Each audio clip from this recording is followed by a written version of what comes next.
So இந்த வீடியோவில் என்னென்னு பார்த்தீங்கன்னா மும்பைக்கும் டெல்லிக்கும் மேட்ச் நடந்தது. ஸோ அந்த மேட்சோடது தான். இப்போ வந்து மும்பை வந்து ஜெயிக்கிற மாதிரி இருக்காங்க, டெல்லி வந்து தோக்குற மாதிரி இருக்காங்க. ஏன்னா ப்ரைஸ் வந்து டெல்லிக்கு அதிகமாக இருக்குது. நம்ம எப்போவுமே அதிகமாக இருக்கிற ப்ரைஸில் போட்டு கம்மியாகும் போது மாற்றுவோம். ஸோ அந்த கான்செப்ட் தான்.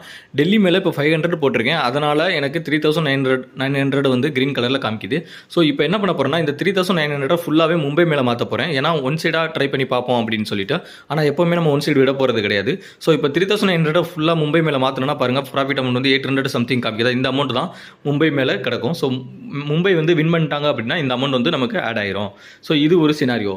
இப்போது 3900 ஃபுல்லாக மாற்றினால அந்த 800 சம்திங் வந்துச்சு. இப்போ டபுள் சைடு, அதாவது புக் செட் ஆப்ஷன் அப்படின்றது பார்த்துட்டிங்கன்னா, ஸோ இப்போ டெல்லியில் வந்து 3900 இருக்கா, அந்த 900 விட்டுட்டு வெறும் 3000 மட்டும் மும்பை மேலே மாற்றினோன்னா, ஸோ அப்போ அதோட ரேட்டுக்கு ஏற்ற மாதிரி, ஃபார் எக்ஸாம்பிள் 1.19, 20, 21, 23, 26 இப்படி இந்த ரேஞ்சுக்கு கொடுத்து பார்த்தீங்களா அந்த ஸ்க்ரீனில்.